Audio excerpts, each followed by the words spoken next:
Then welcome to this online event by the Center for Philosophical Studies of History. My name is Georg Angri and I will be today's moderator. It's great to see so many different people here at different times and in different time zones. For some of us, it's late in the evening. For Paul and maybe others, it's early in the morning.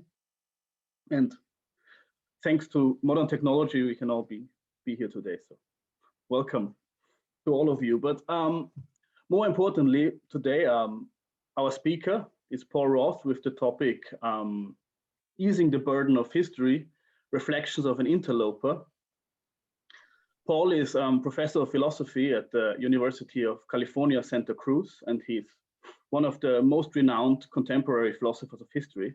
So we are very happy and honored to have him here. I think Paul is best characterized maybe as an analytical philosopher of history, and he will in a second have the chance to disagree with me if he wants to, or maybe as a philosopher of history, at least in the tradition of analytical philosophy of history.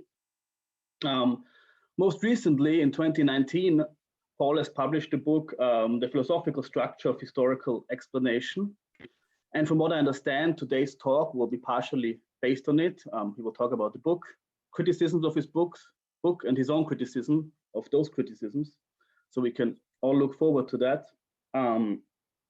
Next to the notion of historical explanation and narrative explanation, which Paul took from Arthur Danto and elaborated on, Paul has also worked on Hayden White and the historiography of the Holocaust, specifically in the philosophy of history and historiography.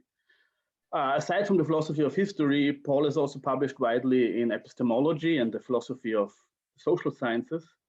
In epistemology, he has dealt with topics such as meaning, norms, normativity, philosophical naturalism, and also especially the philosophy of Willard von Orman Quine. So that's my introduction to Paul, and before I'll give the word to him, two more things shortly: technicalities and an invitation. Please mute yourself during the talk, during Paul's talk. Paul also said it would be nice to see people's faces, so consider turning your camera on if you want to. Then on the discussion part, we will have a discussion session after the talk. If you want to speak up, please indicate first so in the chat. I will make a speakers list. When it's your turn to speak, you can either do so by speaking up with or without your camera on, or you can write your comment in the chat. Then I will read it out loud. We will also prioritize people who have not spoken yet. So if it's your first time speaking, you will move up the speakers list. And then eventually from me, the invitation, Paul and us people of the center, we will stay on a bit after the official end of the event. So if you want to talk to us more casually about the center, the philosophy of history, or about Paul and his work, then please join us afterwards. And thank you for being here today, Paul, and you have the word. Thank you for having me. I see a lot of familiar names and faces out there. I'll avoid trying to give a book report here, since I know a great many of you have already spent time and effort on my work. What I proposed is the format of the talk, and was basically to look at responses to the book and try and use those to clarify my own positioning within the field, and especially as my talk title suggests, positioning myself relative to the tradition initiated by Hayden White and the problems that, of course, he made prominent for theory of history and historiography. Now, for those of you who've written a book, reading reviews has the effect of viewing yourself, this is an American idiom, and I'm not sure how well it translates. We would say viewing yourself in a funhouse mirror, right? If you go to an amusement park or boardwalk, one of the standard attractions are mirrors that give you wildly distorted images of yourself. And these can be intellectually helpful because they can inform on how the image you thought you were projecting is being received, and can serve perhaps as a basis for suggesting corrections. And that will be in part the way I react to some of the reviews that I discuss. Now, my main concern, and this I know I share very much with Jouni-Matti, since it was the primary focus of both of our books and continuing work, was to retrieve what we regarded as a lost epistemic dimension in discussions of historical theory. And we wanted to bring back in, well, philosophers like to chatter on endlessly using the term normative, but the force here is the same, right? You're looking for ways for saying better or worse by way of reasons to believe, right? That's the core, as I take it, of the notion of an epistemic or a philosophically normative dimension. You're looking for what's, from a rational standpoint, better warranted.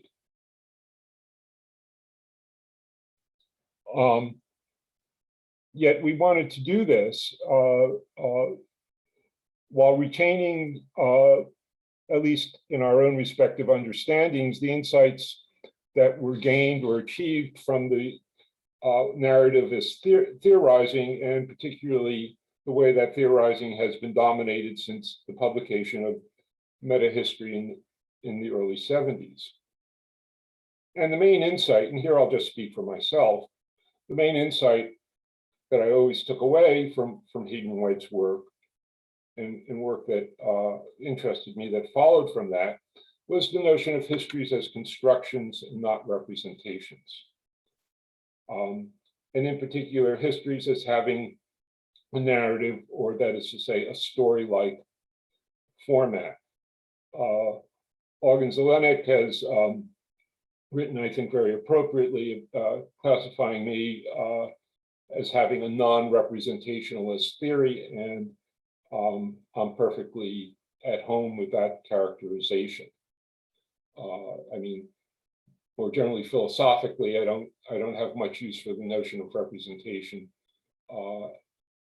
in a correspondence theoretic sense. I think it's a mistake, but you know, people want to pursue that question, I'm more than happy to.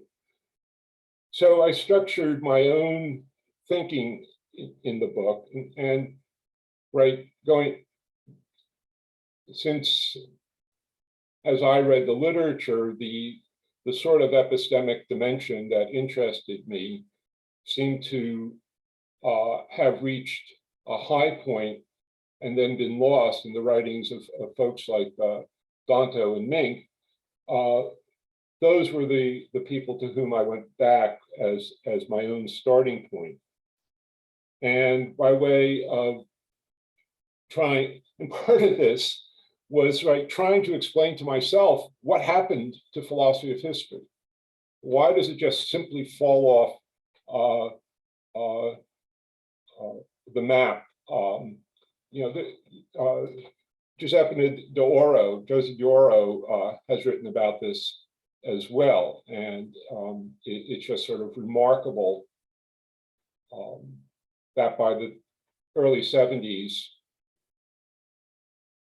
discussion within academic philosophy, at least in the Anglo-American tradition, disappears.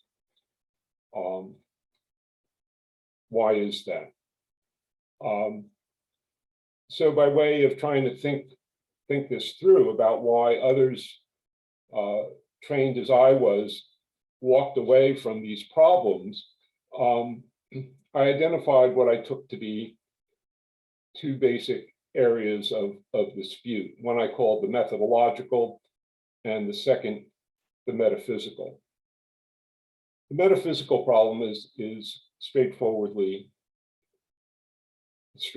as these things get, I guess, in philosophy, characterizable, was to show an alternative to realism and anti-realism.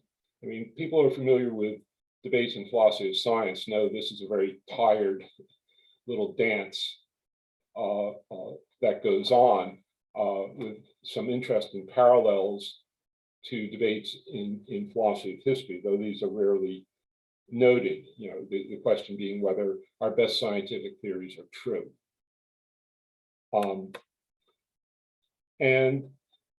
With regard to philosophy of history, I used for my characterization of realism an account I found in Michael Dummett and Crispin Wright, which simply characterizes notion of truth as verification independent.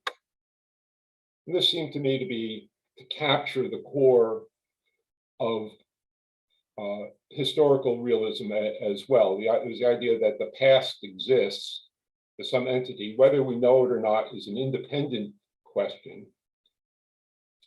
I often think of it, not just in philosophy of history, but often when I'm reading some of my academic contemporaries in epistemology, it's sort of a closeted theology, as if, you know, God can see what the reality was, even if humans don't have access to it. So right, the core notion of realism is this idea of verification independence. You can say a statement about the past, whether it's the number of blades of grass, you know, that were in Oulu on a particular date, or a particular historical happening, and there's a truth value to it, regardless of whether anyone could ever know this. Anti-realism embraces constructionism. My stalking horse was Leon Goldstein, whose views I think have a lot of merit, even though he's dropped into obscurity by and large, at least in Anglo-American philosophy. The trouble is, for the characteristic anti-realist, there's no good account of the constraints on historical writing.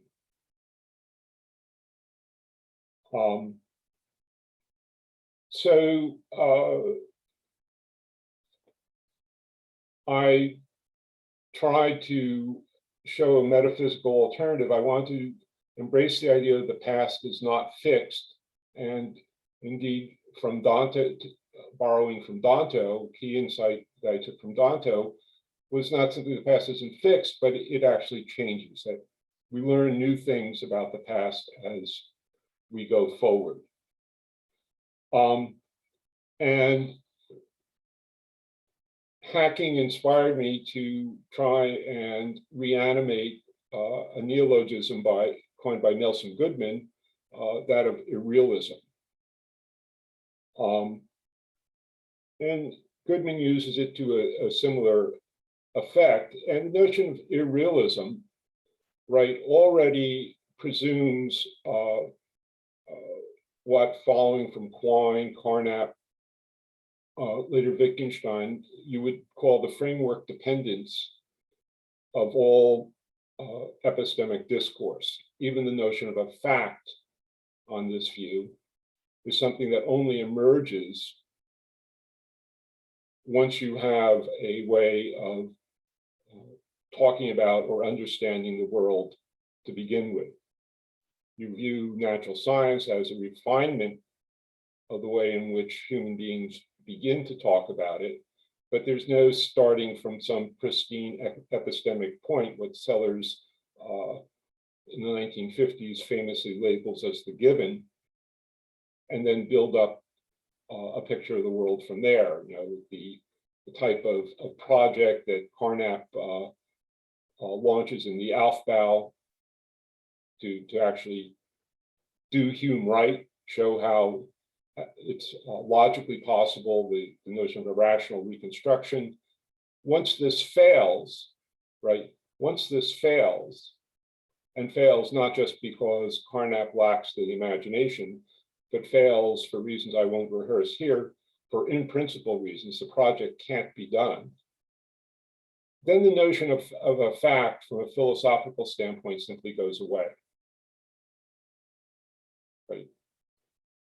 The Aufbau is the last great effort stand within the analytic tradition, and I don't, you can go to Husserl and try and find a different attempt, but all these attempts to find a philosophically pure language, which emerge in the first part of the 20th century, fail. And once they fail, the notion of a philosophical notion of a fact goes away. And all you have is what, from within your current understanding of the world, you identify as such. And I see no problem with that. I mean, we can come back to that and argue about that, but that's the standpoint from which I'm starting. So the notion of irrealism is not committed to a fixed past, isn't committed to any idea of verification independence, and at the same time holds on to whatever notion of fact we have.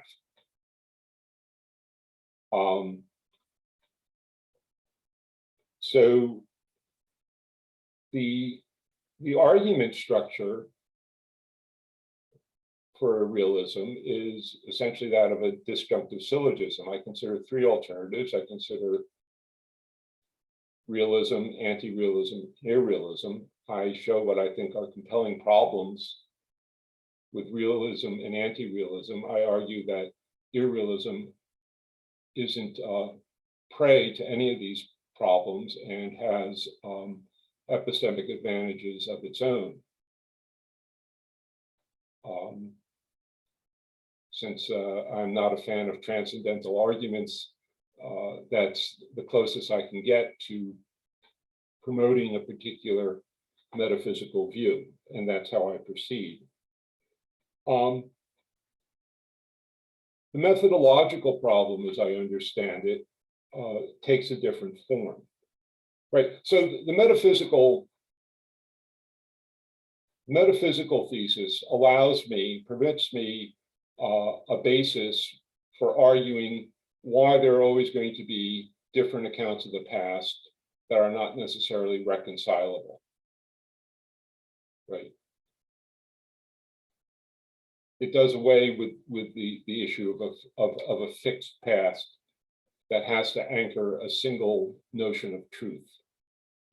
Now, the methodological problem has a rather different cast, and here my analytical heritage, such as it is, perhaps weighs more heavily on me. Right. It's become sort of standard, and I have no particular dispute for the story, to date the debate from Hempel's 42 piece. I mean, all of us know, of course, that the debate extends back a good 50 years or more before that, starting with the earliest forms of positivism and pushed back by people like Dilthey. But Hempel kind of gives it canonical form, and so it's a convenient place from which to start. Now, what I keep from Hempel, although I guess I don't particularly highlight this in the book, but it sort of, when I read reviews and I think about what I was trying to do, I do keep from Hempel the idea, what Hempel does is assimilate argument form and explanation into argument form. He takes explanation to be a form of argument, right?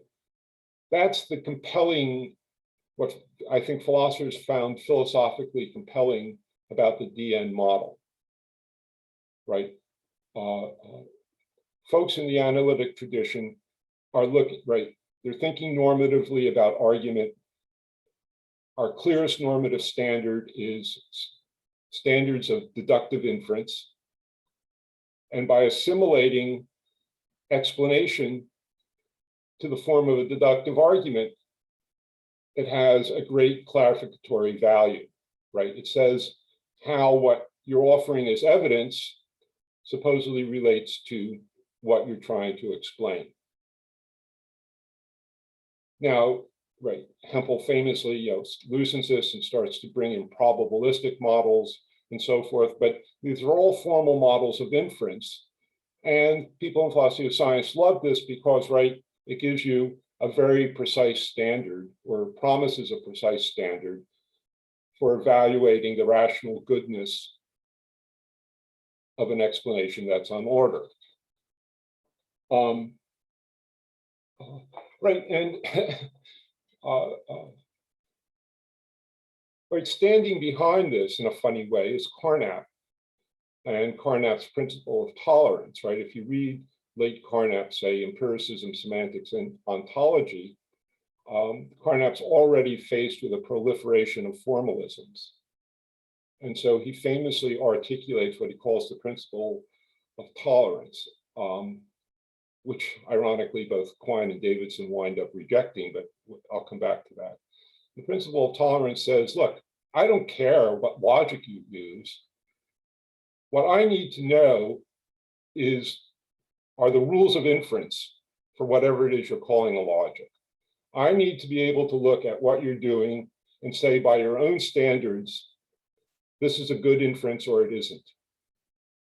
I'm not going to tell you how to set up your logic, but if we're going to have a rational discussion, you're going to have to tell me what rules of inference you're using. Because without those, rational discussions, it's literally impossible.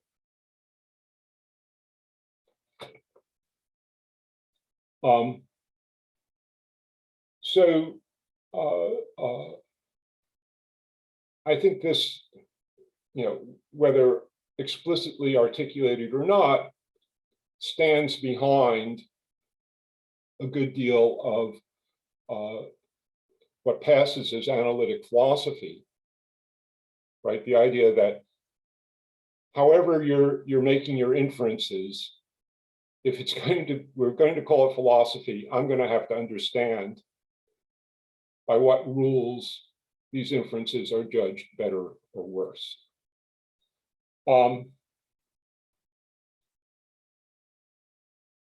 Now, by the criteria that Hempel was using infamously, narratives just failed. There were no guidelines for inference. My move against Hempel, which I consider sort of one of the sort of more audacious efforts in my book, was not to try and tie historiography to the Procrustean bed of formal logic, but to expand the notion of what we want to call logic. And that I took to be the main effort of my book, that I wanted to say, on one hand, we can give narratives something like a specific structure, something that allows for normative evaluation in the sense that philosophers hunger for. But to do so requires that we alter what we're willing to call logic. And my argument for altering what we call logic was, of course, closely linked to the way I read Kuhn and the way I use Kuhn in the book. Because what we learn from Kuhn is that even within the natural sciences, the standards for good inductive inference alter. Right? And so the fact that we find this in histories doesn't, as it were, preclude histories from rational evaluation. as long as you can give them a particular structure, show how, in Hempel's terminology, the terminology has become standard, statements in the explanans relate to the explanandum, you have an important element that's required for rational evaluation. So I claim that narratives are developmental accounts and that they contain a distinctive structure. The structure, briefly, is that the explanandum, the statement to be explained, will be a narrative sentence. And that the relationship between the explanans and the explanandum will be characterized by the fact that the account will be non-aggregative, that won't necessarily join smoothly or readily to other histories, that the events are non-standardized. And here the analogy I sort of use is with physics or chemistry, where in chemistry you have a periodic table and you have very specific rules about how elements on that table can combine and interact, or some theory about elementary particles and how those can combine and interact. There's nothing on analogy to that in history. That's what I call non-standardization. And finally, that the explanandum will be non-detachable. The non-detachability is a direct consequence of non-standardization, since the event you're talking about will be defined by the narrative that constructs it. There'll be no obvious or necessary way to separate what you're explaining from the way that you explain it. So yeah,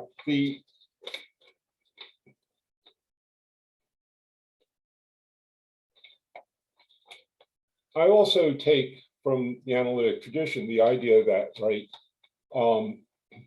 logic reveals form, but form cannot tell you if an explanation is correct. Right, in standard logic, you have I don't know if this is common across all logic texts in all countries, but say in the US, they'll distinguish logic texts, formal logic texts, standardly distinguish between validity and soundness, where validity is just a syntactic relation, means that by the accepted rules of inference, given certain statements, you can formally derive another. Soundness adds that the statements serving as premises are true. And then sound, of course, if you start with true statements and the argument's valid, you'll wind up with a true statement. Right? So I don't take it to be the job of philosophers to determine soundness. The questions of soundness turn on questions of fact. And unless, like Collingwood, a philosopher also happens to be an active historian, philosophers are typically not in a position to pass on questions of fact. What we can pass on are questions of logical form. Say, this has the right form, and now people in the discipline can argue about better and worse. But showing the form is at least a necessary condition for having a rational debate about what's better and worse.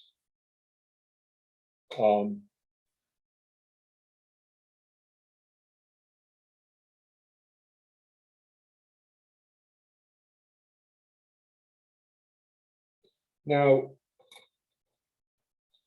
under the influence of Kuhn, where you have standards of inductive reasoning altering historically, this gives rise, as some of you know, to the sociology of science in its modern form, particularly the strong programs and derivatives of it. And this is in large part because if there are not timeless standards of inductive inference, as historians and philosophers of science once imagined, then the question becomes, how does inquiry stabilize? How does a community of inquirers stabilize on a particular view? And there's no one answer to this. There's not a single answer to this within the natural sciences, and so not surprisingly, there's not a single answer you find within, say, the community of academic historians. You can look at sort of classic works, say, Peter Gallison versus Andy Pickering on why quark theory stabilizes, or you can look at Daskin and Gallison's book on objectivity, right? All these key notions have a history. And they have a history not because, right, we are, and I'll come back to this in McDowell's word, stuck in some frictionless spinning in the void. It's simply a result of the fact that these sort of timeless canons that were thought to, were hopefully going to stabilize all knowledge claims, turn out not to exist.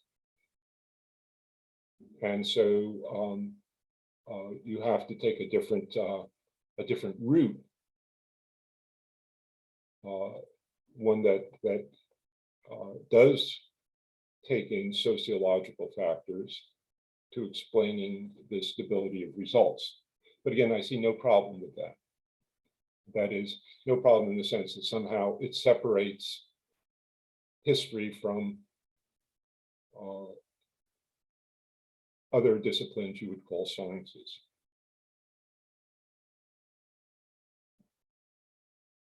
Now,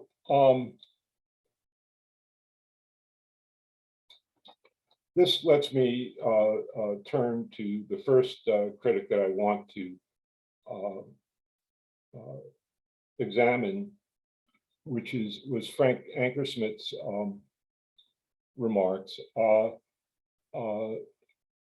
Frank complains that, this quote, that Roth is less interested in developing new theories of historical writing than a fine-tuning of those we already have.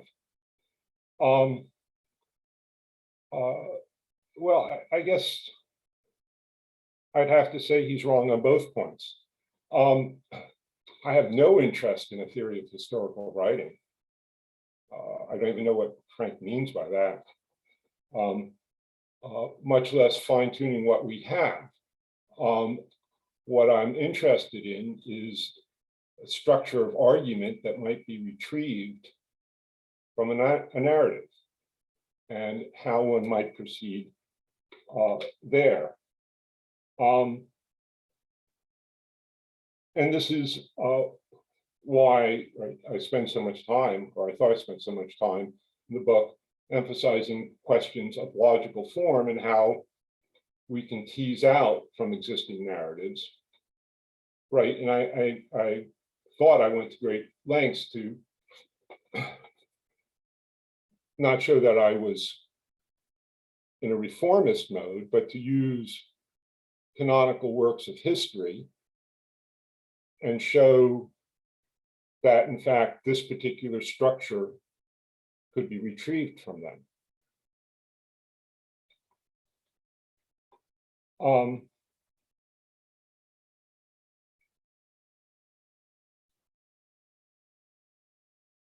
Now, it's particularly hard to find myself reflected in Frank's characterizations of my work. The best I can do is to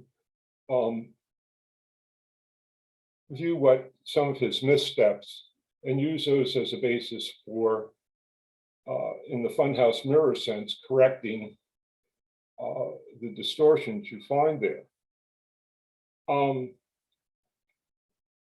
So Frank tries to explicate his view of narrative as opposed to mine, narrative as a cognitive instrument, by suggesting that statements about historical research, however those might be defined, right? So already presuming a distinction between statements of fact and other statements, which from an epistemic standpoint, I don't find intelligible, but in any case, he says these are integrated into a historical narrative by suggesting that statements of research relate to a historical narrative by a recursive function. And this notion of recursive function is his. Now, there are a number of problems here. The key one is this. Narratives simply don't instantiate a function, much less a recursive one. A recursive function, strictly speaking, right, just to use the example from formal logic, is you start within a set of atomic elements, say, specify your sentence letters, you specify your connectives, and then a recursive function tells you how, grammatically correct, syntactically well-formed statements are built from this atomic base. And in doing this, right, it gives you literally a machine-readable way of determining for any arbitrary string whether it's syntactically well constructed or not.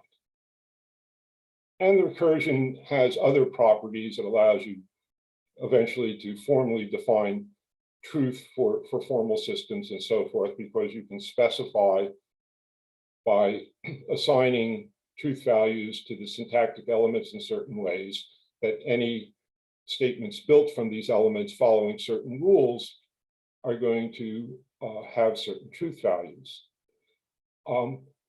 Narratives simply represent no function, not even, you can't, there's no intelligible way to analogize them to a recursive function, much less a function in any understood sense of that term. Now, this may seem picky, but not, because what it names what in fact the fundamental philosophical problem, namely that philosophers have found that narratives have a lack of a valuable form, right? If they instantiated a recursive function,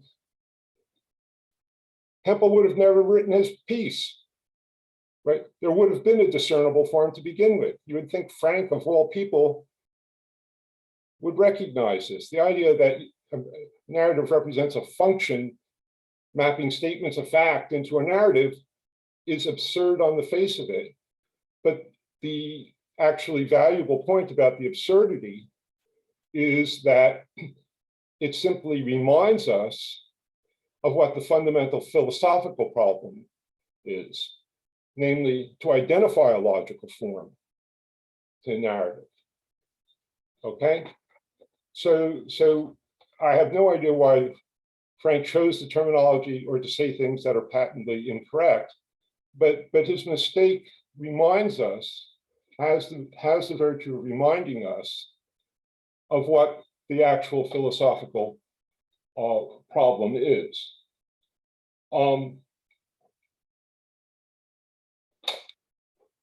Further issue here is he then attempts to use, in the same review where he talks about Thiel's work, and I'll let Thiel's here, and he can speak quite well for himself whether the reading of Davidson that Frank attributes to him is his reading. But right, what one finds is in his discussion of Thiel, Frank praising Davidson to the sky for obliterating the fact value, the scheme content distinction, and then turning around literally a few pages later and treating the recursive function as if it maps statements of fact into a narrative. But the whole point, the Davidsonian point, right, is not that statements of fact are now unproblematic. That's complete misreading of the very idea of a conceptual scheme. As Davidson says quite explicitly and quite famously at the end of that essay, if we can't say there are multiple conceptual schemes, neither can we say there's just one, right? What Davidson is doing there is saying, look, we have, as a condition of rationality, as a condition of viewing others as rational, we have no alternative but to take most of their banal statements of fact as equivalent to some truth in our language. And for Davidson, for Quine, for anyone working in this tradition, right, the Tarskian paradigm, snow is white if and only if snow is white, is a mapping of one language to another. It's never a mapping of the language to the world. That's ridiculous. It's a mapping of one linguistic item to truth conditions, to a model, as we would say, in another language, in another realm that's understood as well interpreted. And as Tarski explicitly says, and as everyone working in the tradition knows, this holds the threat of an infinite regress, a hierarchy of languages, but that's given. It's not a metaphysical theory. It's a theory of how to build the model.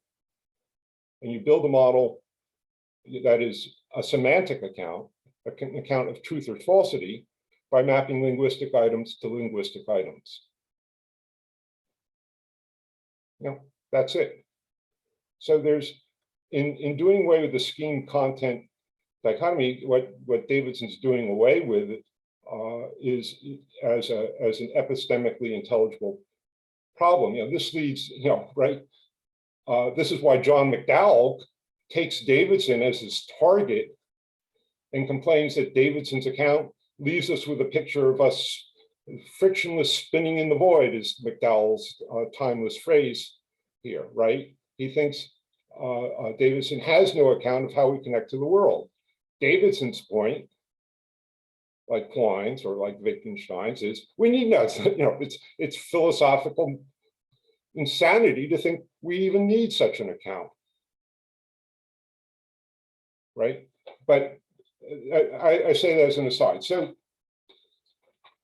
the second misstep in Frank is also illuminating. We're not in some desperate hunt trying to figure out how we're connected to the world. That's our starting place. What we're trying to figure out is how someone else's connection to the world maps onto ours. And we do that by mapping one language to another, not by getting back to some primordial reality. Now, this leads me to Jack Zammito's review, and I owe my title to Jack's review, or my subtitle, I should say,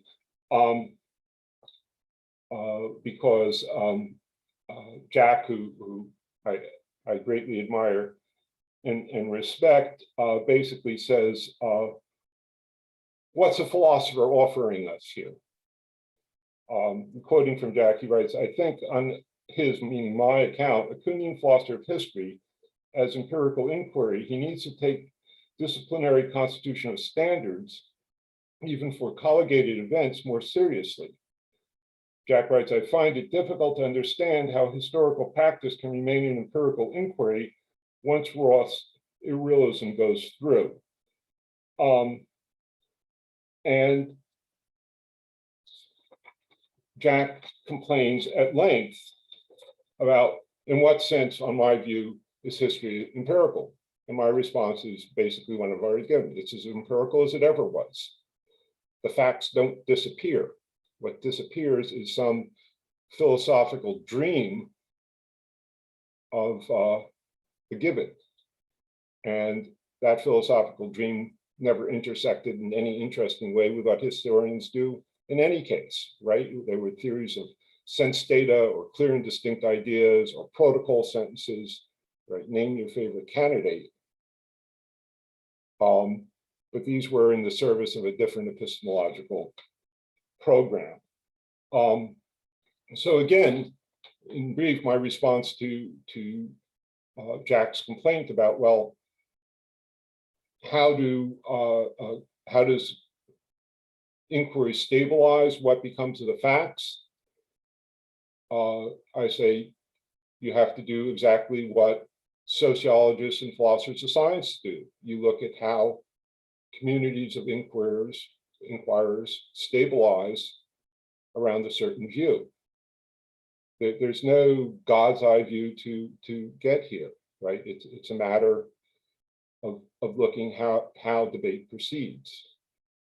That's how it's done across various areas in philosophy, and I don't see history as any different, but most importantly, I don't see history as any worse off for having to do that. Now, this interest of time, I'll try and speed up here. This brings me to the two other philosophical interlopers here, John Gorman and Jouni-Matti. I'm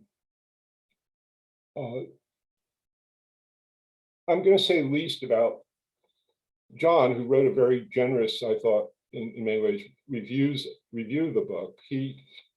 One complaint he has is imputing to me a claim of a conceptual connection, where in fact when I looked up the quote that he cites, I'm quoting someone else, not myself,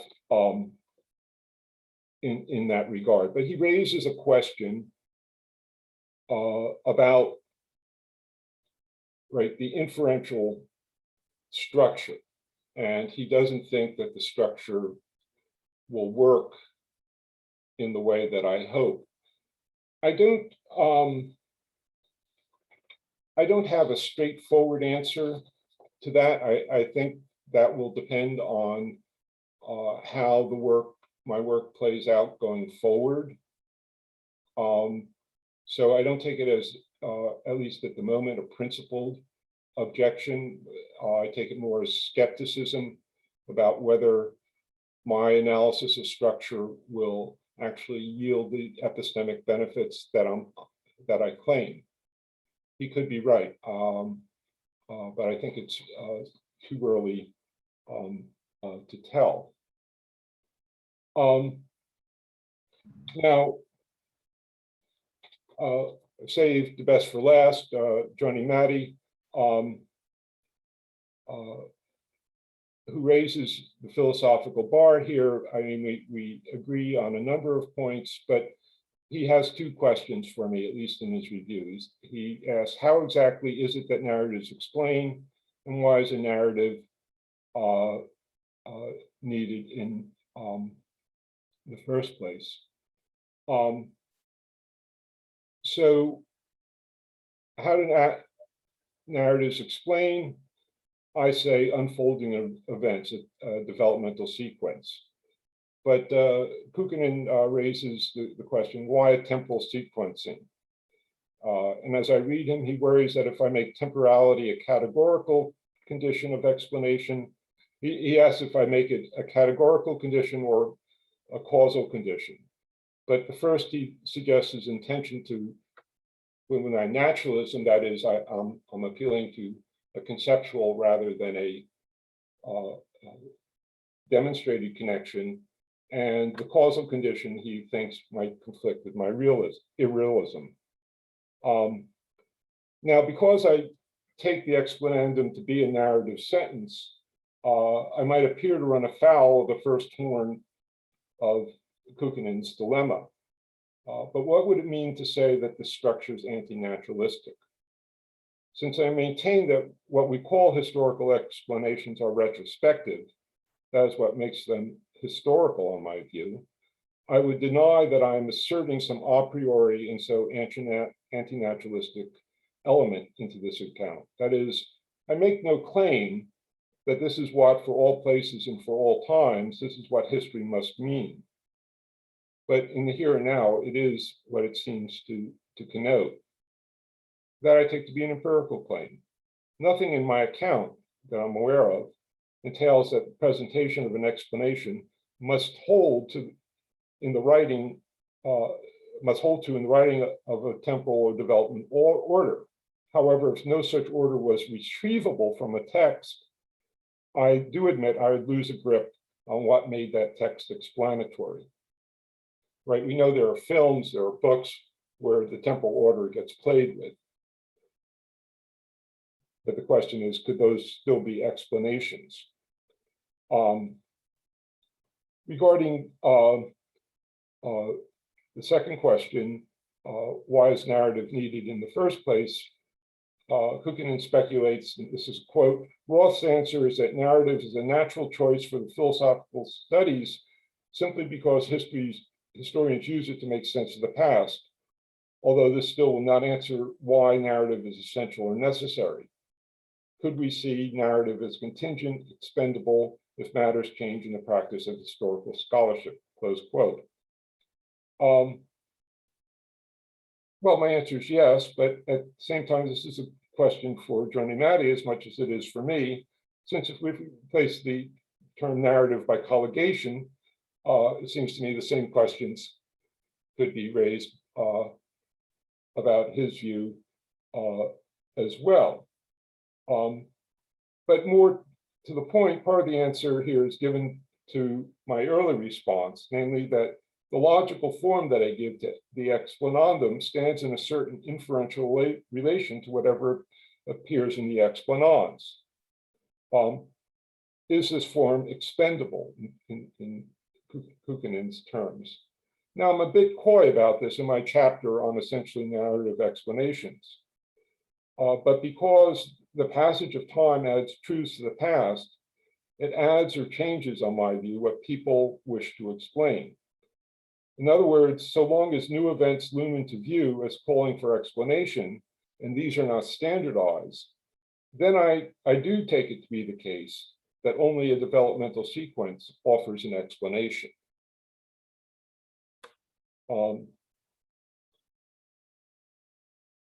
And then there's a long-standing debate that Kuukkanen and I have about whether community practices are normative enough. I won't rehearse that here.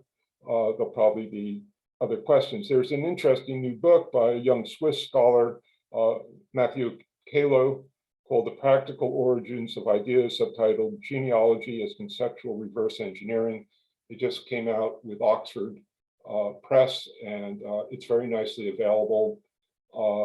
An open source. Apparently, Matthew was able to, part of a grant, ensure that, so you can just download the whole book.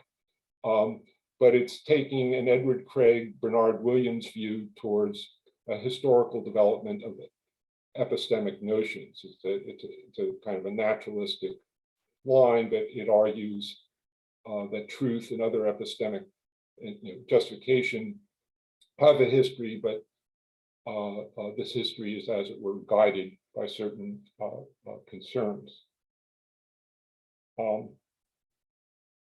So just to summarize, I take the core lesson to be learned from the history and practice of analytic philosophy to be the value of making inferential structure explicit.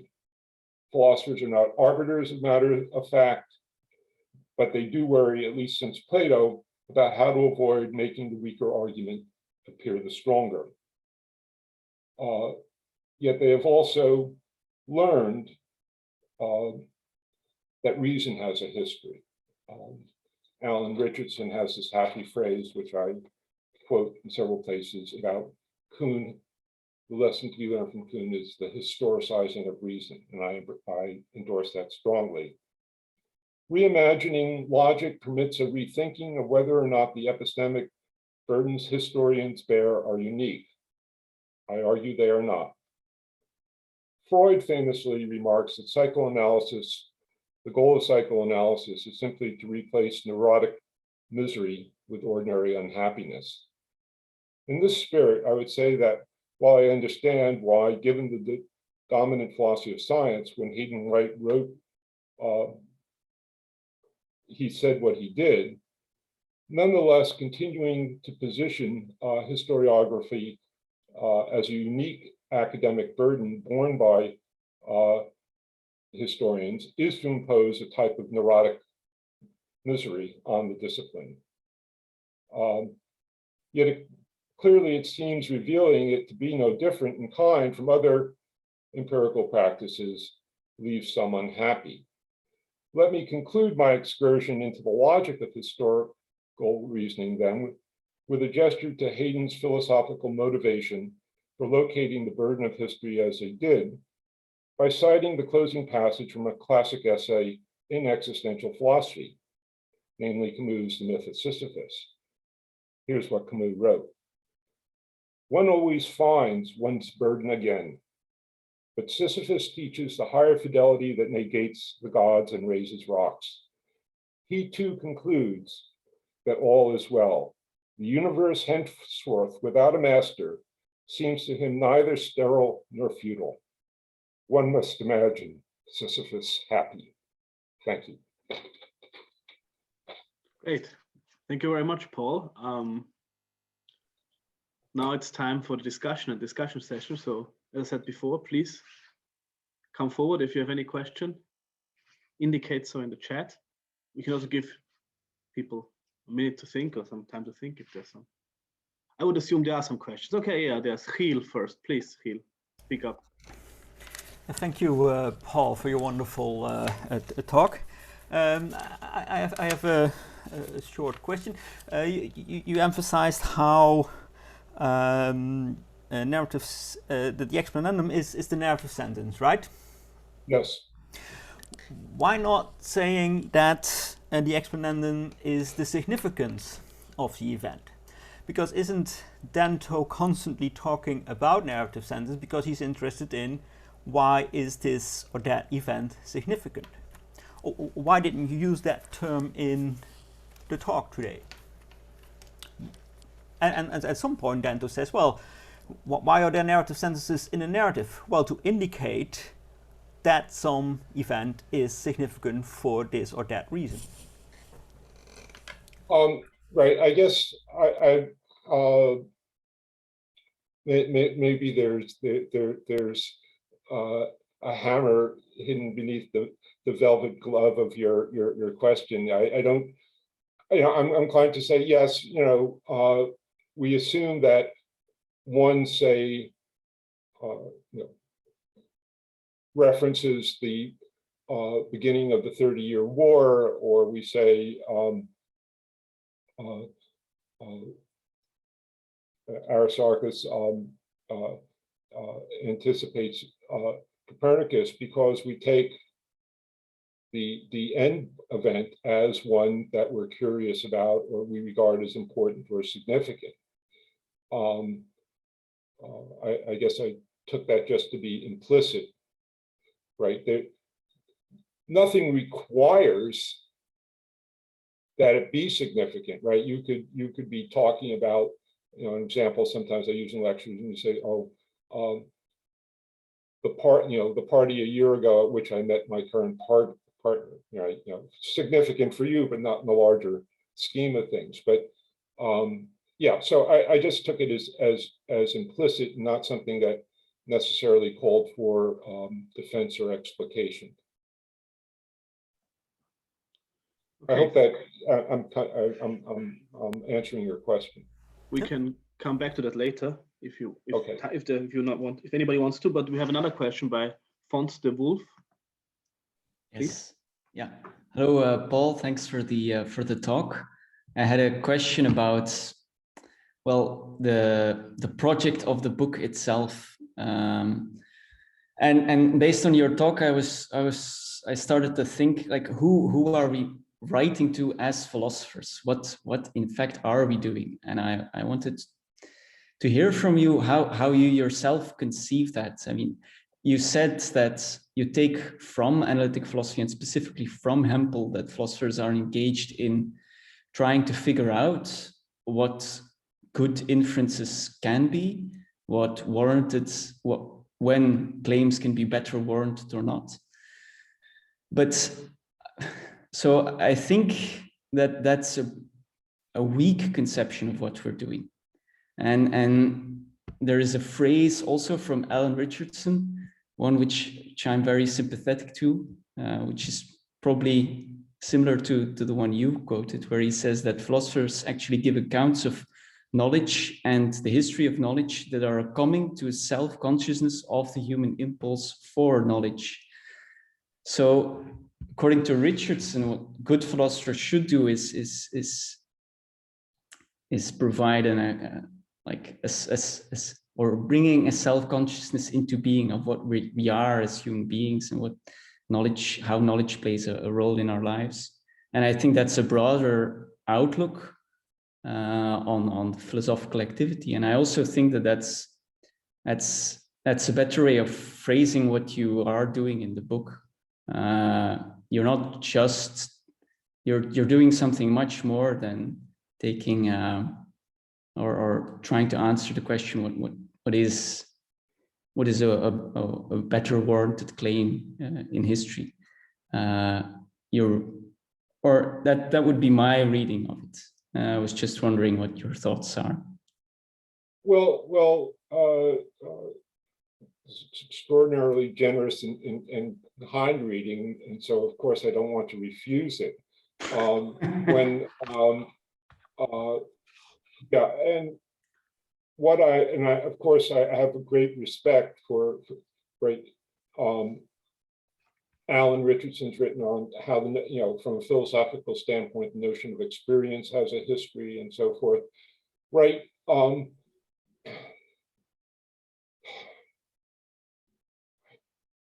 I don't mean to sound flip, but let me put it this way, right? And I think I say this in print somewhere, but I blush to admit I forget where. That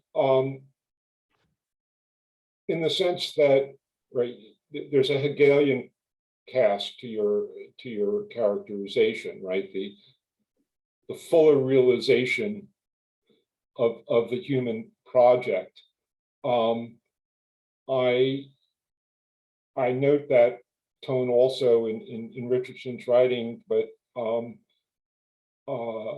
I say that I'm forced to reject the developmental sequence, that is the progressive sequence, right? That there's for Hegel there's a teleology, an eschatology almost to the realization, to self-realization. I am not so optimistic. I don't know that it's right. And you find this more optimistic reading. This is what characterizes Kalo's work reading, at least of Craig and Bernard Williams, right? That you see the notion of truth, notions of truth and justification as evolving in a positive way to serve a certain social function. I would be delighted if such an optimistic story can in fact be made to go. I'm just not yet convinced. Right, thanks. Jouni-Matti is next. Right, thank you. Thanks, Paul. I really found the talk very illuminating in many ways. So I'll try to, I'm not sure if I can add anything, but I try to add something and perhaps press you a little bit further on the last point, and that's the idea of the question whether narrative explanation is expandable or not. And my idea there was, I guess, that well, as you correctly characterized, I see there's a tension between naturalism, and I characterize you, I understood you as a strong naturalist, so roughly, let's follow science and scientific practices, scientific knowledge, methodologies, wherever they go. But as you said, if it happened that somehow narrative explanation was dropped, then it would not be essential. So then we would need to grant that it's not essential, and that's the main idea So either you have to liberalize, in my mind, naturalism a little bit, or then you have to go the other way and become a bit more metaphysical, and perhaps say something along the lines that there is an order or structure in the past, and that sort of determines specific kind of presentation too. So that has to do with temporality and ontologies and so on and so forth. I think it's quite right that I have a bit of the same issue or challenge to explain, except that I don't think, well, I am not a strong naturalist, and I haven't really cracked this either, but I find it conceivable that there is rationality in more substantial sense. Let's say having to do with using language. Rationality is in the use of language, in the use of making sense of the world, or something that is not going to go away necessarily. I'm not sure about, but I think I find this possible. And so that's I guess the worry, really, that can you be as strong naturalist as you are and think the narratives are essential, or if you agree that they are not essential, then maybe you need to become a bit more metaphysical regarding narrative explanations and the order of the past.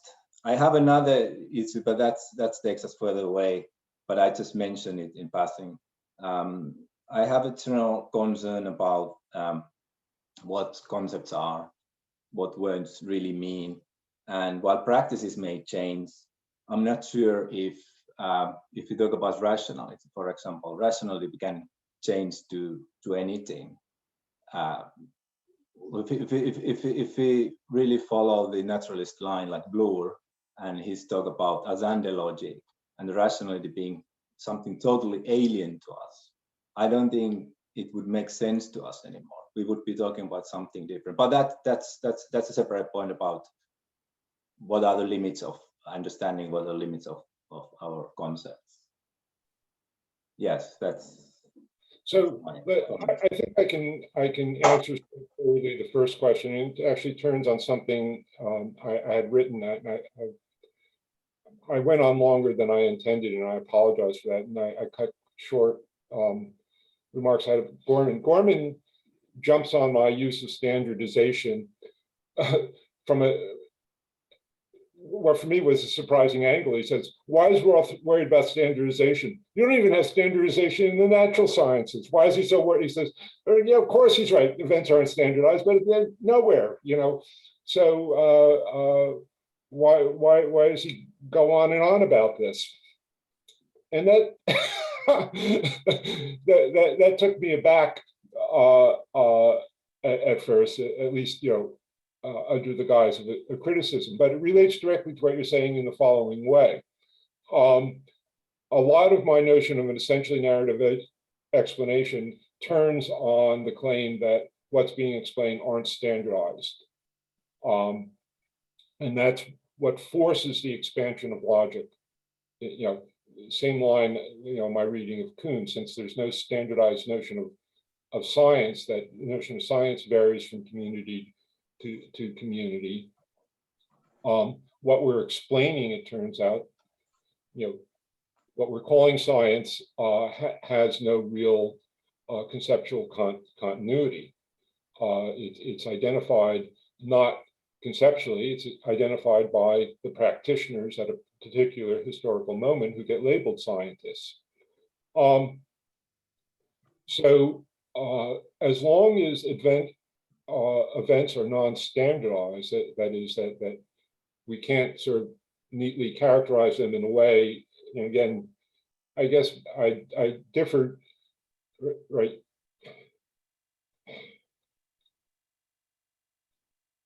I don't disagree with Jonathan. Where I think there's a difference of emphasis, where I think it's standardly taken that, at least at the level of a theory, right? You can take the Nancy Cartwright view that the laws of physics lie, that are all idealizations that don't empirically prove out, but at least, right, in the natural sciences, you have these theoretical idealizations. And this is what allows you, at least in theory, to talk about standardization, however messy actual laboratory practice turns out to be. And my claim is, right, you have no analog to the theoretical idealization that you find in the sciences, natural sciences, at least some of the natural sciences, to history, hence the non-standardization.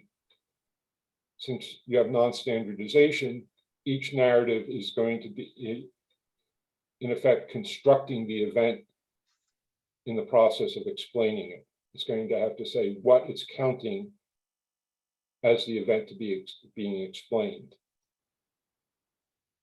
And as long as that's the case, then I see no alternative to a narrative explanation. Can I rule out down the road that you won't find a way to standardize historical events? I'm skeptical, but I have no a priori argument in that regard. All right, thank you. The next question is by Adam Bricker. I just want to ask a bit about knowledge.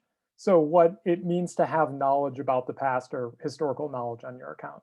Because you say you want to abandon this God's eye view. Maybe it's just like a bit myopic on my part as an analytic epistemologist, but it's very difficult for me to understand what knowledge means or what it means to have knowledge about anything if we sort of give up on that.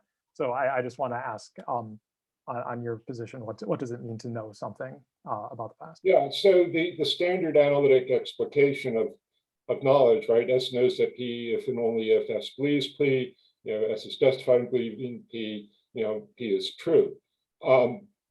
The kicker there, there it's explicit, since truth is used in the explicandum, that truth is a non-epistemic condition, right, on knowledge. And so then the question is, what is it you're counting as true? What does truth come to? I just take a redundancy or banality theory of truth. P is true if and only if P. End of story. Now, if you're a closet Cartesian and you're saying, oh dear, how do I know that my clear and distinct ideas aren't true? I think it's the wrong question. My view of epistemology, a view I retail when I lecture on the topic, is that skepticism only becomes a philosophical problem if it's joined at the hip with the notion of knowledge as certainty. Right? If you give up the idea that knowledge entails timeless truth, then a striking thing about Wittgenstein, Quine, Sellers is skepticism doesn't appear as a philosophical problem. Right? I would say that's true for Carnap as well. It's simply not on the list of philosophical problems they think worth worrying about. Why is it? It's because they've assimilated what we call knowledge to some systematic understanding, namely science. And that's what knowledge comes to, our best certified beliefs. Okay, thank you. Are there any questions currently? I would have one. I could interject a question if nobody else is at the moment. That would give other people some time to think still. All right, so Paul, I'll have a question. Sort of, you have the position the question is, how does inquiry stabilize into becoming a methodology and maybe a science, this sort of the Kuukkanen point, SSK, sociology of science. And then sort of as an empirical statement, we also know that historiography is a science, it's taught in universities, there are textbooks, and the textbooks tell how proper historiography is being done. And the sort of, one way that historiography congeals about, at least in the sense of how historians write their textbooks, is evidence and the notion of evidence and how evidence is being treated. So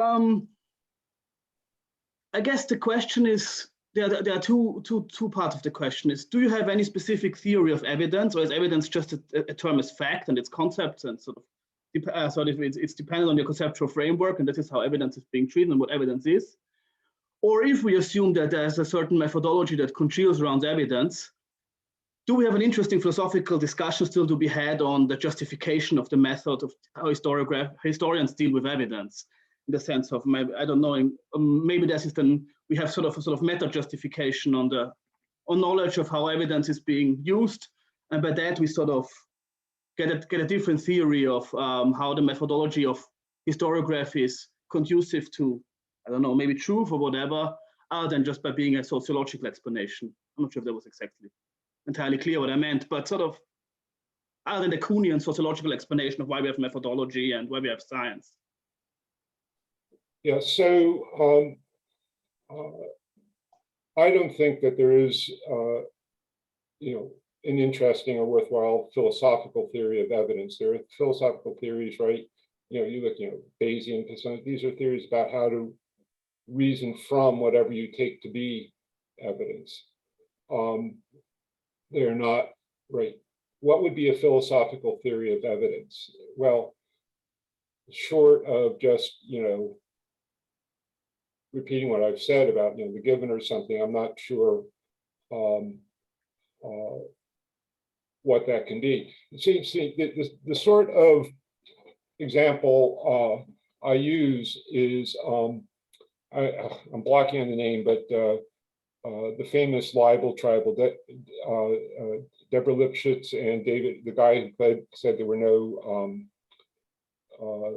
gas chambers at Auschwitz. David Irving. David Irving, yes. So there's a book that was produced as a result of that trial called The Case for Auschwitz. It's two Dutch historians, actually, I believe. It's a huge book. It's like 450 pages. And if you actually look, I mean, Holocaust deniers span a range, but an interesting feature of a number of Holocaust, these aren't people who have read too deeply in postmodern literary theory. These people tend to be hyper-positivists.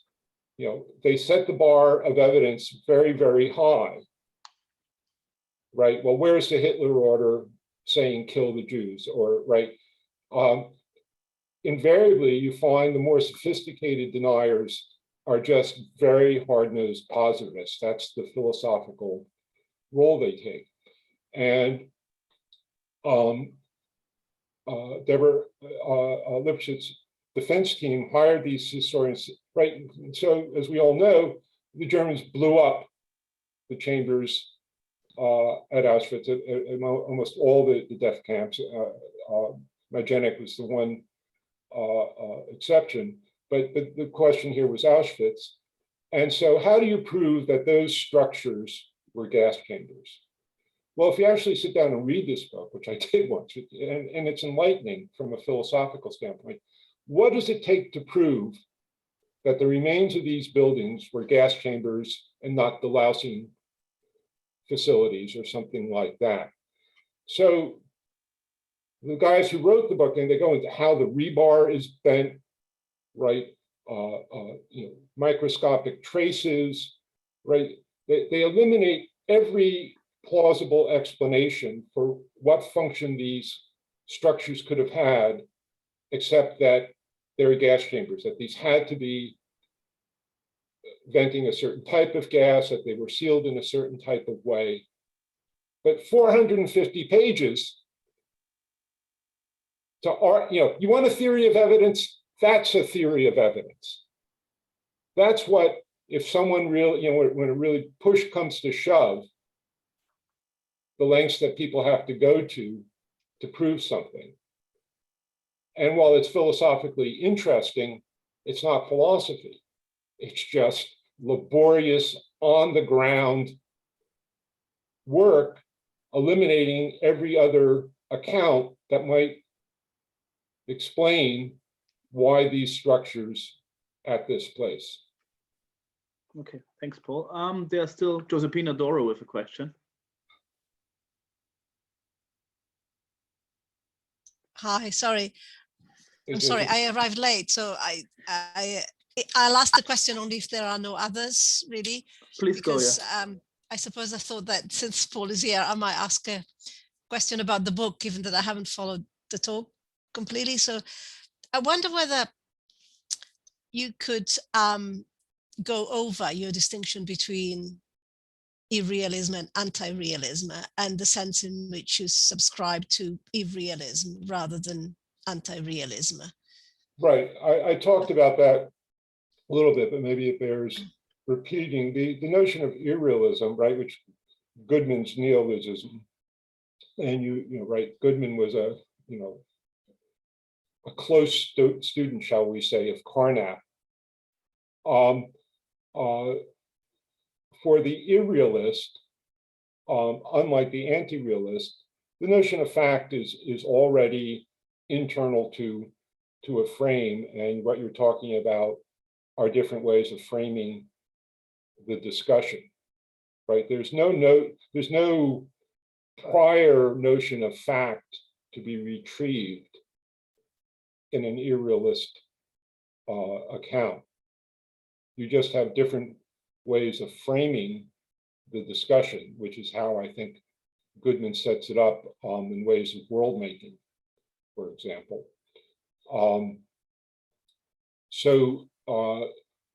In a realist, as I understand it, as opposed to, a realist assumes, as following Dummett, a verification independent notion of fact, and I reject that as just sort of a God's eye view. I don't know what it is to have a fact outside of a way of a more general way of articulating a view about the world. The anti-realist doesn't take seriously enough, I think, the fact that you always begin within a prior discourse about the world. And so the anti-realist winds up talking as if the notion of fact was somehow inaccessible to us. I think they both start from an incorrect epistemic appreciation of how we talk about facts in the first place. Can I press you a little bit on that? So, sure. So if I take the Carnapian sort of framework, linguistic frameworks, in a way, the kind of frameworks that Carnap invokes, there are things like the thing framework and the number framework. But I guess that he might have accepted, or clearly didn't speak about it, but he might have accepted it something like the historical framework, by which he might have meant the method that is used in historical investigation, just as the method that you use when you talk about numbers. And I think that in that sense, you would say that there are facts which are internal to clearly he didn't have an historical, the framework of historical discourse. But if he had it, he might have said there are historical facts which are different from mathematical facts and are different from, I suppose, empirical facts or standard empirical facts, and that there are. Well, there are facts in a way, so that once you've got a method at work, which is the let's call it the Carnapian framework of historical method, then that delivers historical, knowledge of historical facts. So if you have an historical method and a way of gathering evidence, now I'm not saying that you will always arrive at, the historian will always agree and so on and so forth, but that there will be as much precision in history as there is in mathematics. But that on the other hand, that doesn't necessarily mean, so you can be, I suppose, a Carnapian in that sense, but yet not accept this view that the past can be endlessly rewritten in a way, because if you follow what might be, historians' method for gathering evidence, then in a way that will deliver a certain amount of objectivity that is, there are certain things that you will not be able to deny if you follow the historical method, just as there are certain things that you will not be able to deny if you follow, I don't know, it's not like the mathematical method, clearly, because history is not as far from an exact science. But nonetheless, it rules out, I suppose, a lot of, it seems to me that it would rule out a lot of possibly rewriting of history. So I would say you can be a Kanapian in a way without necessarily thinking that you can endlessly rewrite in the past, perhaps. So I certainly agree. I don't. Maybe I'm missing. It's intended as a criticism, and I'm not. But I agree. But let me sort of add one complication and see if this helps bring out what you find uncomfortable or. So there was an interview I was watching on US TV. It was about all this nonsense about the election being stolen and so forth, and one TV commentator said to the person he was interviewing, says, well, a majority of Republicans believe the election was stolen. What do you say? And the person's response to that said, polls show that a majority of Republicans believe that the earth was created 5,000 years ago, which in America is probably true, right? That's what fundamentalist Christians in America believe, right? They believe that if you date the creation from the Bible, the earth was created 5,000 years ago.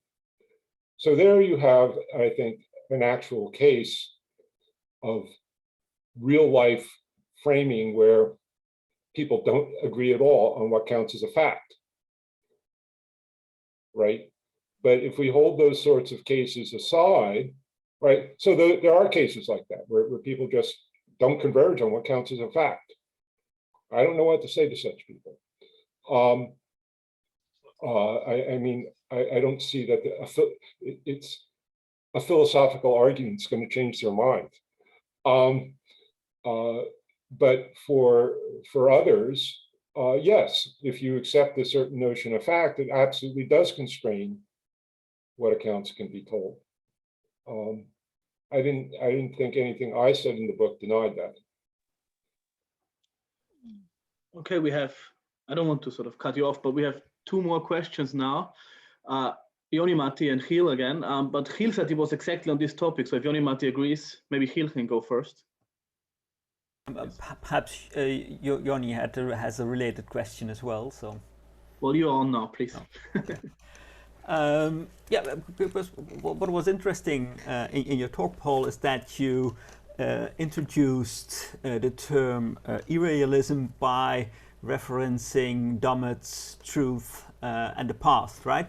That's the work you referred to.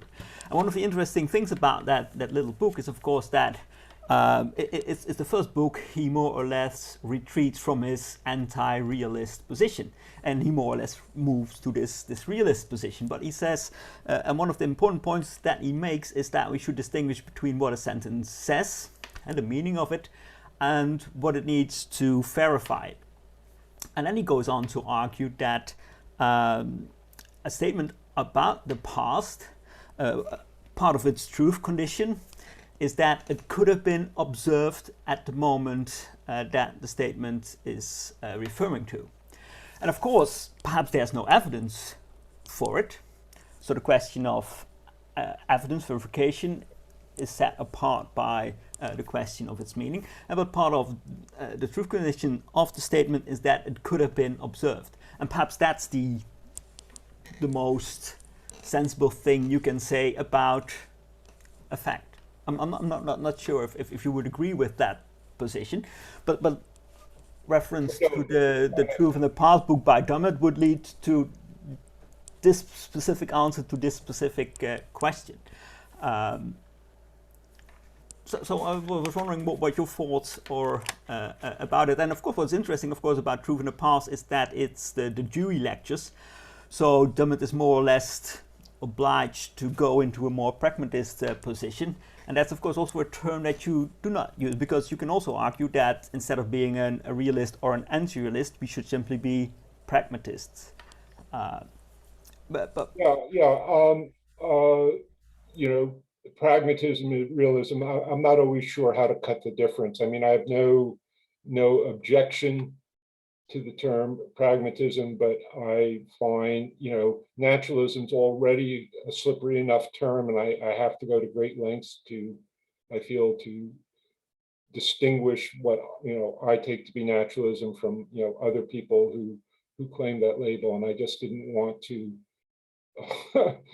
you know, get into the literature and try and distinguish a particular sense of pragmatism and claim it as my own. But I have no, you know, I think what people like Brandom are doing are very, you know, interesting, the idea of social constraints, but I'm just not sure how to cash it out and so forth.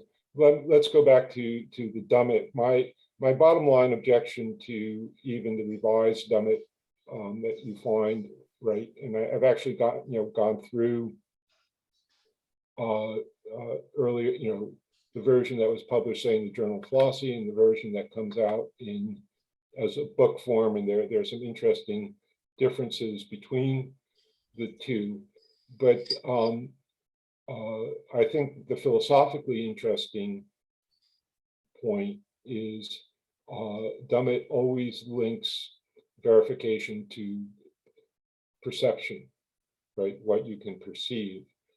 And, you know, I find that a bit surprising, simply because since, right, the 20s and the 30s, when the positivists were debating the notion of a protocol sentence and what it is, you know, not to mention the sort of complications that Kuhn introduces about cognitive dissonance and everything else, I think linking, you know, I mean, only an Oxford philosopher would do this, you know, to take perception as somehow unproblematic and definitive of what it meant to verify something as correct or incorrect, full stop. It's just not plausible. I mean, you know, I don't know what else to say. You know, who at this point in time with the psychological literature we have before us wants to rest with such a notion of verification on untutored perception? That's crazy. Okay, thank you. We would have one more question by Jouni-Matti. I think we can close the discussion afterwards, unless there's really somebody who really wants to talk. But yeah, please, Jouni-Matti. Thanks. I wanted to get back to the idea of standardization and non-standardization, and the, as I understand it, it means that there is no one theory. It focuses very much on the content, on the kinds of narratives that are produced. There's not going to be a complete description, and it's not getting closer and closer to any ideal chronicle.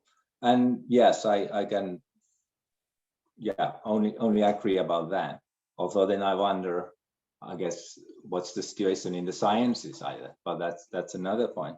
But then if I take another look at the historiography, the accounts, and specifically the ways history is written is not wildly different either. There are a lot of shared and a lot of commonalities between, at least on the level of practice. And the accounts are not, of course, they content-wise, the narratives are different. Still, the shape and form, as you say, there's narratives, and there's also a lot they share together. So if we take this on board and go one level down, then this is my question really. It seems to me that there's a lot of standard, a lot of shared on the level of practices regarding criteria of evaluation or epistemic values, what is values, coherence or a respect for evidence or source materials and so on and so forth.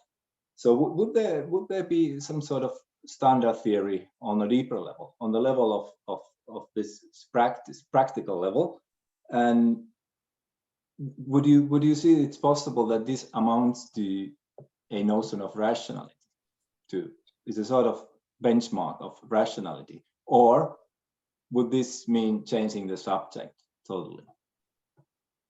Can you give me an example of the sort of principle your thinking operates on the deeper level? Well, I think if he attended a history seminar as sociologists, we would find the styles of argumentation, the ways, the points that they criticize other historians, that they're omitting important piece of evidence or sources, or they are claiming inconsistent things, or things don't follow one after another. All these kind of epistemic values that are well known to us.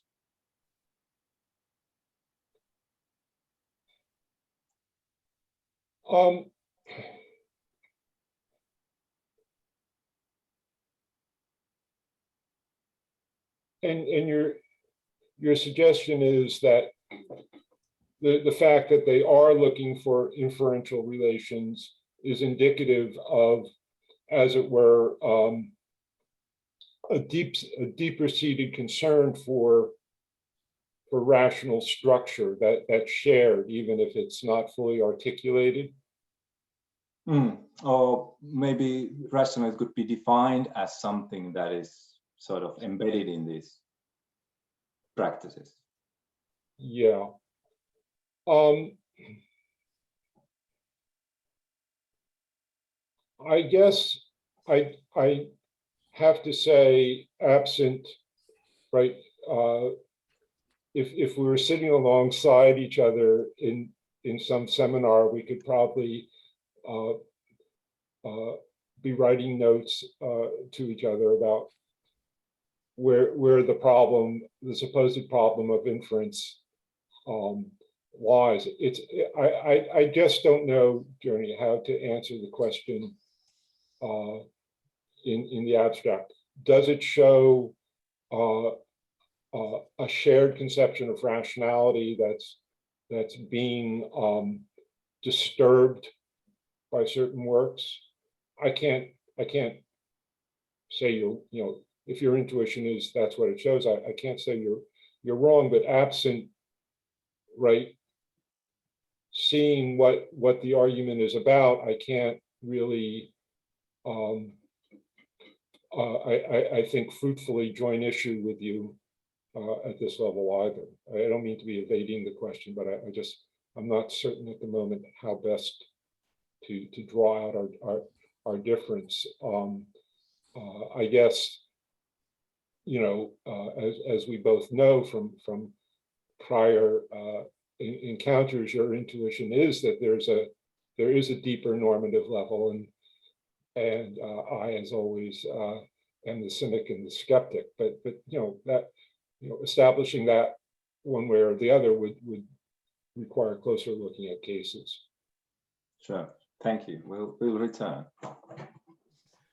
Okay, there are no further questions anymore, so I suggest we'll close the discussion here and the talk. So I thank again Paul for his talk and for all of you to join. The center our talks will go into a summer break now, but they will resume in September probably. So please follow us on social media or stay updated on our homepage. There you will see what we will try to do in autumn. And as I said in the beginning, Paul and we people from the center will stay on a bit now for a more informal chat.